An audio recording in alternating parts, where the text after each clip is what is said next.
Tamo de volta. Oh, meu Deus do céu. Ó, tamo de volta.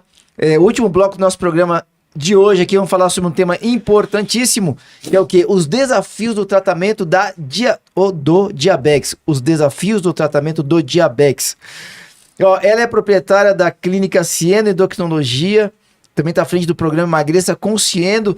Ela é médica endocrinologista, doutora Poliana Gomes. Oi, Léo, boa tarde, Poli! tudo bom? Eu fiquei acompanhando ali, não deu para acompanhar tudo, mas acompanhei algumas coisinhas pelos seus stories lá no Instagram, da sua viagem a São Paulo no último final de semana. Aliás, foi final de semana todo ou foi só alguns dias? Foram só 2 dias, 2 intensos dias. Então, sexta e sábado. Sexta e sábado.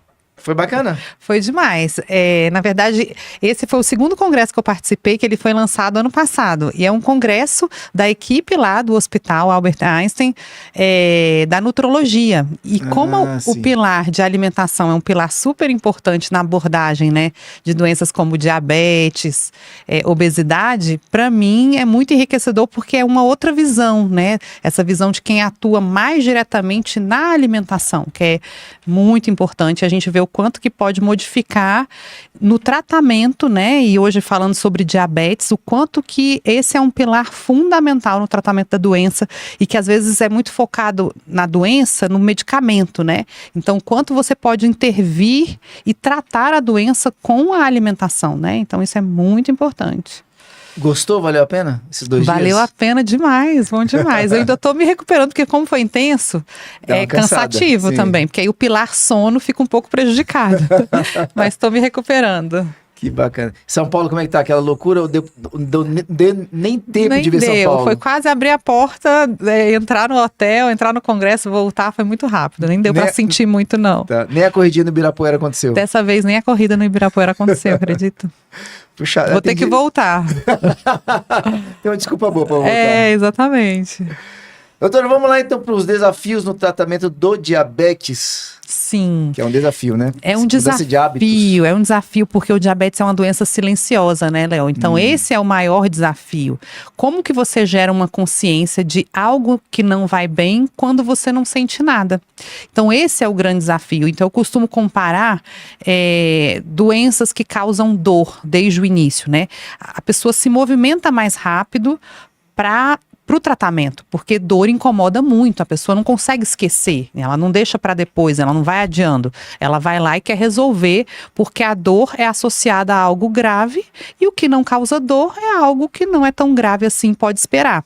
E é eis o grande problema, que seria esse engano de achar que está tudo bem, quando na verdade não está tudo bem. E aí a grande maioria da população sofre, né, em termos de saúde física mesmo, sem saber, né? Então é mais uma doença que eu falo que as pessoas terem um conhecimento, serem alertadas para prevenção é o que vai ter o maior impacto. Então eu diria que o diabetes é a doença da prevenção, né? Que o que vai mudar o futuro é exatamente as pessoas prevenirem. E aí quando eu falo de prevenção, eu falo justamente de algo que você pode fazer desde o princípio. E desde o princípio, provavelmente, é até antes de nascer, né, Léo? Porque a gente sabe que existe uma associação, né, entre a nutrição, a alimentação da mãe, inclusive mães, por exemplo, que durante a gestação tem muito ganho de peso e às vezes até desenvolve, né, o diabetes gestacional. A própria mãe vai ter um risco maior de ter diabetes no futuro, como a criança também aumenta o risco dela de ter mudança na própria composição corporal que vai favorecer um ganho de peso, uma distribuição de gordura não tão adequada, e inclusive doenças como diabetes no futuro. Então, o melhor momento para começar a prevenção do diabetes é até mesmo antes da criança nascer. E aí, o que dirá, se for possível também, já as crianças, né, desde pequenas, serem um gatilho para a mudança de hábito dos pais. Isso já vem acontecendo de alguma forma, né? Hoje em dia, as pessoas têm menos filhos, né? Assim, a gente vê queda da natalidade em algumas classes da sociedade, e isso faz com que as pessoas programem um pouco mais, né? Claro que não é a maioria, né? Mas tem esse movimento de, em tese, você buscar entender melhor como que vai ser, como que você pretende educar seu filho, como que vai ser a vida do seu filho, você planeja mais, e um dos detalhes, talvez, é que seria fundamental ser nesse momento que seja aproveitado que os pais também estudem sobre isso, sobre como nutrir a criança e também mudar ali, ser um gatilho para a mudança dos próprios pais. Muito bom. Só voltando um pouquinho no tempo, essa questão que você fala dos filhos. Quando a gente vai ao médico, é muito comum perguntar assim, tem caso de diabetes na família? Ou já teve caso de diabetes na família? Se pergunta mesmo, né? Muito, é uma pergunta que sempre é feita. Entra nessa questão que você está falando, minha pergunta é o quanto que a parte genética ela influencia. Porque você falou, principalmente no momento da gravidez, isso pode influenciar bastante, principalmente se a mãe tiver a diabetes gestacional, que acontece, né? E se, por exemplo, meu avô teve diabetes, ou de repente um primo meu teve diabetes, ou um tio, um parentesco não tão direto também pode trazer esse risco para mim? Sim, pode trazer. E isso a gente percebe tanto na incidência, né, dos casos de diabetes em parentes, né, que isso aumenta. E essa pergunta vale principalmente para ajudar na prevenção, porque a pessoa que já tem, né, um parente com diabetes, ela precisa ficar alerta, porque ela já vê muitas vezes o que está acontecendo na família em termos de tratamento, e ela sabe que isso pode acontecer com ela, então mesmo sem ela sentir muita coisa, ela já pode ir atrás de fazer os exames, e eu vejo isso, esse movimento de pessoas que procuram um consultório preocupadas, e às vezes, coincidentemente ou não, são aquelas pessoas que falam, nossa, eu adoro doce, eu adoro comer doce, vim aqui porque eu tô preocupada porque na minha família tem muitos casos de diabetes, eu tô com medo de ficar com diabetes também, quero ver como é que eu tô. Então, as pessoas tendo essa noção da importância da genética, né, também podem se antecipar para prevenir e evitar que essa doença apareça. Pô, olha, agora voltando naquilo que você estava falando, que eu achei super interessante. Por exemplo, os pais que eles estão se prevenindo têm visto os próprios filhos, ou estão se readaptando, ou mudando seus hábitos, tendo em vista os filhos. Como é que a gente traz isso para a prática? Olha, aí é o que a gente fala assim, muitas vezes tem esse termo de reeducação alimentar, mas na prática é educação alimentar, porque quem nunca teve não tem o que reeducar, né?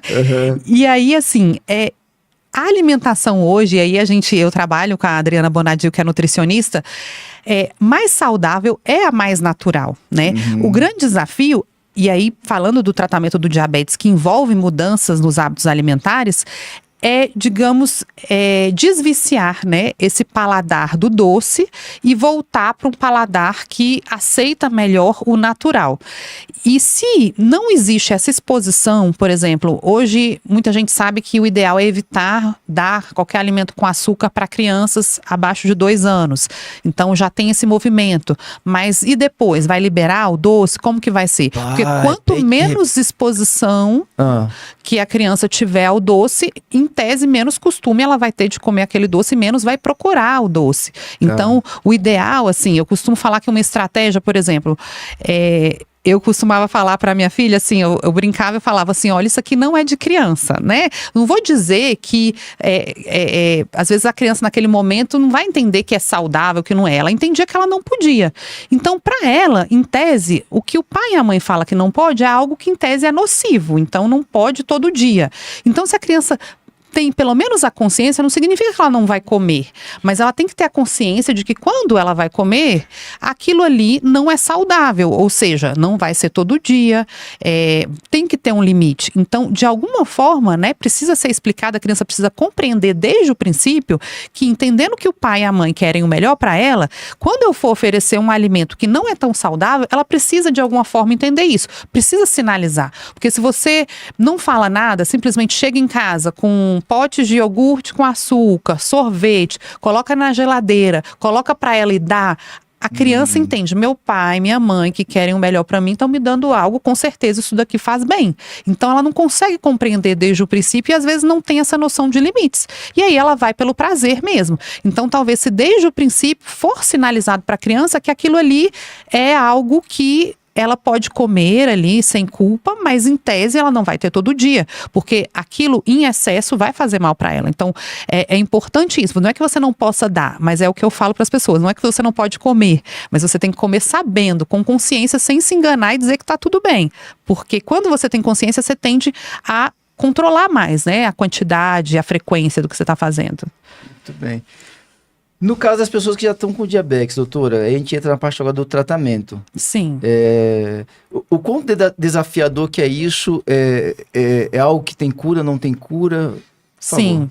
Então, quando eu falo de tratamento, isso é importante, assim, as pessoas que têm diabetes, elas se sentirem dentro de um tratamento, independente de quais medicações que ela está usando, se são muitos remédios, se são só comprimidos, se é insulina, porque em tese, Léo, hoje a gente tem uma classificação que a gente, de acordo com o valor da glicemia, e aí a gente tem um exame que é importante que cada vez mais as pessoas conheçam, porque hoje, para você ter uma ideia, a gente conversou sobre obesidade e sabe que aí são aproximadamente no mundo 1 bilhão de pessoas que têm obesidade. Deus. No mundo, metade disso tem diabetes, que mais de 500 milhões de pessoas têm diabetes. Então, é muita gente. Isso constatado. Constatado. Fora que a gente... Como você Exatamente, falou, fora quem não sabe, né? Fora quem não sabe que tem diabetes ainda.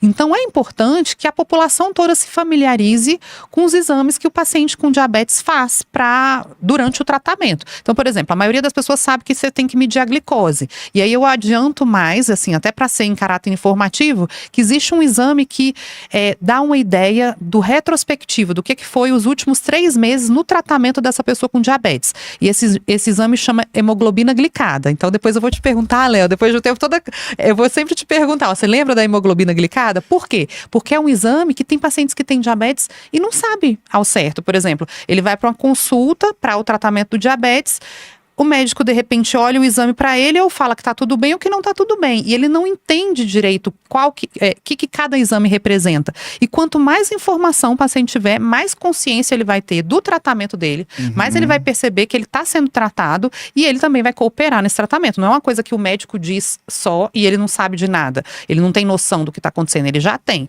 Então, esse exame de hemoglobina glicada, ele é o quê? Existe a hemácia, que circula no sangue, e essa hemácia tem uma proteína que se liga à glicose. Como essa hemácia, que é a célula que fica dentro do sangue, dura em torno de 3 meses, é uma informação que a gente vai ter como se fosse um chipzinho que cada pessoa carrega, que se eu dosar percentualmente quanto que tem essa glicose nessa hemoglobina, eu vou conseguir dizer se o diabetes está ok ou não. E aí, quando eu comparo a pessoa, né, que está fazendo tratamento para diabetes com uma máquina, por exemplo, eu diria assim, essa é a revisão, o que eu vou verificar na sua revisão, a troca de óleo, digamos assim, alguma coisa que eu consigo ver se está indo tudo bem, é fazer esse exame, e esse exame dá uma glicada até 7%, até 7% dessa reação com a glicose. Então, esse número 7... tem pacientes, por exemplo, que têm diabetes que não sabem nem o que é isso. E eu falo, olha, o quanto que ele pode estar entendendo melhor para ele pensar, não, eu quero uma glicada de 7 no máximo, é o limite. Por quê? Porque acima de 7% significa que nos últimos 3 meses a glicose dele no sangue está flutuando e ultrapassando uma média. E às vezes a glicose, em vez de ficar o normal para uma pessoa normal, em jejum é uma glicose abaixo de 100. E depois que come, é uma glicose até no máximo 140, só que às vezes a dele está 200 e ele não está sentindo nada e ele faz o exame e dá a glicada de 8%. Quando ele faz esse exame, o que eu posso constatar para ele? Sinal de alerta, né? Aquele sinal amarelo ali de que não está tudo bem, risco à frente. Então, se ele consegue entender que cada refeição que ele vai fazer, ele está influenciando nesse exame, por exemplo, que representa, na verdade, quantos anos de vida ele vai ter, se ele vai desenvolver, por exemplo, um quadro de dificuldade para enxergar no futuro, se ele vai, assim, colocando o que de pior pode acontecer, se ele vai ter um infarto muito precoce, um derrame precoce, se ele vai ter que amputar um membro, tudo está nesse exame. Então, ele pode ter uma garantia de que, se ele estiver fazendo esse exame com acompanhamento adequado e ele estiver dentro dessa meta, a chance disso acontecer com ele diminui muito. E aí, diante disso, quando ele chega no consultório e descobriu, né, fez um exame, descobriu que a glicose dele está num valor acima de 99, no caso de 100 para cima, cima, a gente pode classificar ele com diabetes. E aí o tratamento vai depender desse nível de diabetes. Então, por que eu falei desse exame de 7%? Porque a depender de quanto tá 8%, tá 9%, tá 10%, tá 6,5%, e começa o tratamento com a medicação adequada. Então é importante as pessoas saberem que o diabetes é uma das doenças mais estudadas por ser tão prevalente e tem se desenvolvido várias classes, vários tipos de remédios, tanto de comprimidos quanto de medicamentos injetáveis para o tratamento do diabetes. E a partir disso, o médico, endocrinologista, vai escolher o tratamento mais adequado, visando o quê? Só baixar a glicose? Não, visando que essa pessoa viva mais, tenha qualidade de vida e não sofra com as complicações do diabetes. Então, isso que a pessoa precisa entender. Além da medicação, a gente começou conversando sobre o que é mais importante, que é a alimentação e o quanto prevenindo, já com bons hábitos, até mesmo antes da criança nascer, você pode evitar que as pessoas precisem de tantos remédios, Então, essa consciência que as pessoas podem ter. Porque imagina, Léo, se não existisse o açúcar no mundo, o número de pacientes com diabetes seria muito inferior. A gente talvez nem precisasse ficar conversando tanto sobre essa doença. Então, assim, se a pessoa não teve tanto acesso, ou se quando ela ingeriu, ela tinha noção de que aquilo ali é algo que ela tem que ter restrição, ela tem que ter controle, talvez ela não precisaria evoluir no tratamento, em classes de medicamentos, em doses de medicamentos e às vezes até insulina, que seria o caso do diabetes mais avançado. Olha, me diz uma coisa, em relação a um tratamento bem feito, e eu tô falando principalmente do paciente, dele se entregar ao processo, mergulhar mesmo, ele passa a ter uma vida praticamente normal? Normal, Léo. E hoje, assim, graças às redes sociais, a gente tem vários atores, vários atletas que muitas vezes compartilham a rotina de vida deles. Porque o que acontece? Depois que a pessoa entende o que é essa doença e que se ela buscar ter essa consciência, buscar um tratamento adequado, ela vai viver muito melhor, porque às vezes, num primeiro momento, o que é mais fácil? É negar, negar a doença, porque infelizmente, o que muitas vezes leva, causa a doença, aí falando do diabetes tipo 2, é justamente o que ela vai ter que mudar para viver bem. Então, a grande ironia é essa, porque a gente sabe que na alimentação, a gente tem ali um escape, questão de social mesmo, de estresse. Então, as pessoas que mais usaram a comida como escape para descontrole em termos de tive um dia difícil, vou comer mais, vou beber mais, são as pessoas que mais vão ter que mudar esses hábitos depois, porque são as pessoas que mais vão ter chance de desenvolver diabetes. Então, quando a gente fala em termos de tratamento e do futuro que essa pessoa tem pela frente, quando ela decide entender, poxa, talvez lá atrás, se eu tivesse vivido diferente, eu não estaria passando pelo que eu estou hoje. Mas, apesar disso, eu tenho muitos anos pela frente e que se eu permanecer sem ter aquela consciência que não tinha no início, a tendência é piorar ainda mais. Então, não dá para fugir. Porque eu acho que o que mais atrapalha o diabetes é justamente essa ilusão, que é a falta de consciência de que vai dar tudo certo, mesmo sem fazer um tratamento adequado. E isso não é verdade. Pelo contrário, a grande esperteza estaria em aceitar, entender, falar o que eu posso fazer com isso, Porque resistir, não vai ajudar no tratamento. Pelo contrário, vai piorar ainda mais. Então, o que a pessoa que resiste quer é uma cura, Ela quer resolver aquele problema. Mas, na verdade, ela está caminhando para um problema ainda maior, Muito interessante. Esse congresso que você teve lá em São Paulo, a questão da diabetes veio como tema também? Sim, o diabetes ele está na pauta, assim, como doença crônica, ele está no topo, hipertensão, está no topo. Então, como o objetivo era abordar a base, que é a alimentação, então fica-se muito claro que quanto mais eu estudar, mais eu entender, mais eu compreender, e isso a medicina também tem avançado em termos de estudos sobre a importância dessa base, e aí foi falado não somente sobre a questão da alimentação, mas o que anda junto, que é o exercício. Então, quanto mais eu compreender os efeitos, estudar, então, enquanto a gente está aqui, tem gente estudando o efeito da atividade física em pessoas, para cada vez mais você ter embasamento tratamento e recomendar de forma mais adequada, com segurança, com certeza de que aquilo vai mudar a vida da pessoa. E insistir nisso, né, Léo? Para que as pessoas tirem um pouco desse estigma de que doença é igual a remédio. É também, né? Mas tem muito mais a se fazer, né? Porque a tendência do diabetes, Léo, era o seguinte: quando as pessoas não entendem, né? E eu vejo muito isso, às vezes, no início do tratamento, quando a pessoa acabou de saber, ou que tem o diabetes tipo 1 também, que às vezes os pais, né, que vão cuidar do tratamento, porque muitas vezes o diagnóstico é em criança, adolescentes, e o diabetes tipo 2 também, logo no início, as pessoas se sentem mal com o diagnóstico, mas elas querem logo saber, mas espera aí, tem alguma coisa que eu posso tomar, um remédio, alguma coisa que vai resolver o problema, e para se sentirem um pouco aliviadas.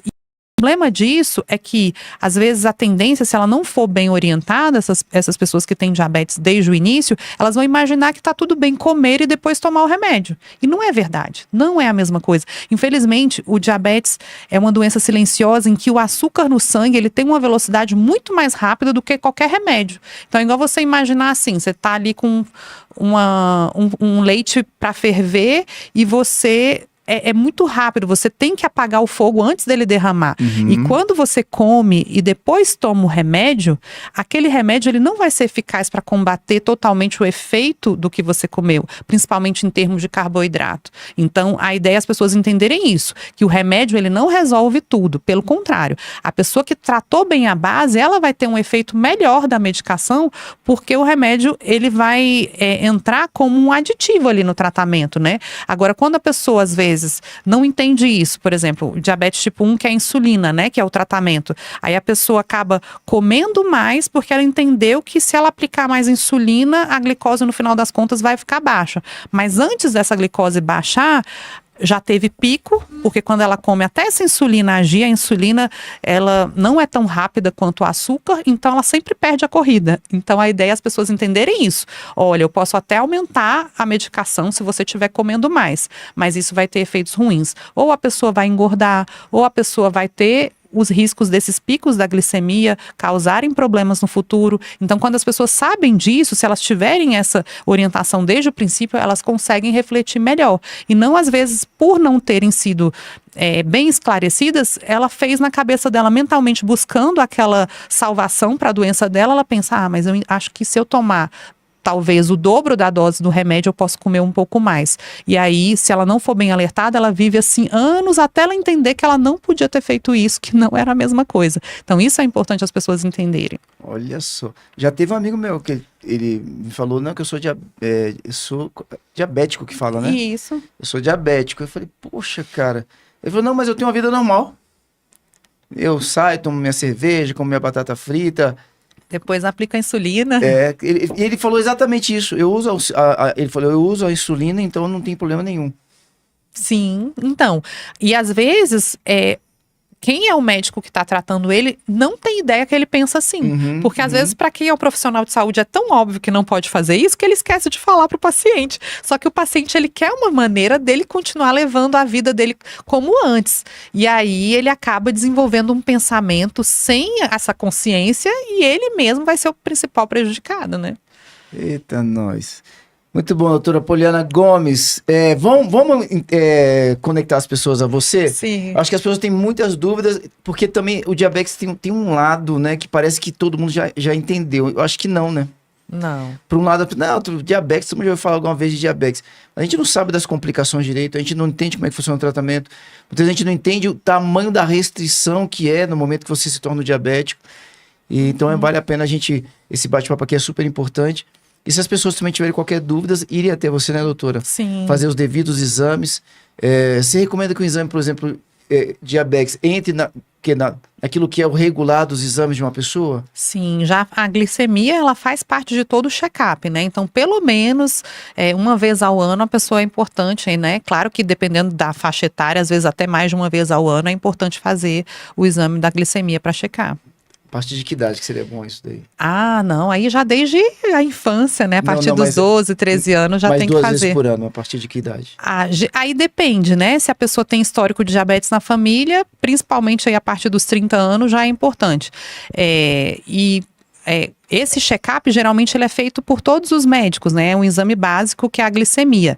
E principalmente para o paciente que está já apresentando fatores de risco, que é ganho de peso, né? Tá com um estilo de vida mais desregulado, esse sim é importante checar com mais regularidade. Muito bom. Só para gente fechar aqui, doutor, rapidinho. Meu pai tem diabetes e minha mãe tem. É aquele estágio inicial, né? Os dois estão acima de 80 anos de idade. Eu tenho uma prima com diabetes. Por exemplo, na minha situação aqui, meus pais vieram a ter diabetes agora já como idosos, vamos dizer. Sim. Ainda que não, vocês não são idosos, tá bom? Apanha quando aparecer lá, né? Sim, verdade. Como assim?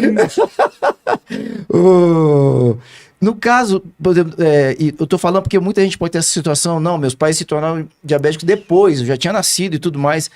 O quanto que isso também pode ser uma influência em relação à minha vida? Sim, o que é importante? O risco já é aumentado no caso dos filhos, né, que podem ter diabetes. Só que o que vai ser mais determinante é como que você está em termos de composição corporal, hábitos mesmo. Então, o que vai determinar assim, mais percentualmente falando, como estão seus hábitos. Então, por exemplo, se uma pessoa engorda 20 quilos, a chance dela ter diabetes, tendo pai diabetes, é muito maior a partir dos 45 anos. Talvez se você mantiver um estilo de vida saudável, uma composição corporal saudável, talvez, se for aparecer o diabetes, vai ser também numa fase que é a fase mais comum, por volta dos 60 anos, e aí vai demorar mais para aparecer. Então, o que vai fazer com que apareça menos ou mais é como que você está em termos de ganho de peso, de alimentação, isso que vai influenciar no final. Muito bom. Doutora, vamos convidar o pessoal para conhecer lá a clínica, bater um papo com você? Sim, para você conhecer a clínica, você pode entrar no Instagram, @Ciendo Endocrinologia com C. Lá no link da bio, você pode entrar em contato pelo WhatsApp, que é 61 999 11 3067, 61 999 11 3067. Muito bem. Obrigado, doutora Poliana. Eu que agradeço. Final de semana chegando aí, eu vou botar o sono em dia. Sim, com certeza. Já estou botando já. Um abraço para todo mundo lá da Clínica Ciendo, todo o time lá. Obrigada. Pessoal, obrigado pela companhia de vocês. Amanhã, sexta-feira, daqui a pouco tá sextando. A gente vai estar aqui a partir das 10 da manhã. Semana que vem, horário novo. Em breve vamos trazer novidades aqui para vocês. Fiquem com Deus. Bom descanso, bom trabalho. Estamos no meio do dia só. Até amanhã. Tchau, tchau, pessoal.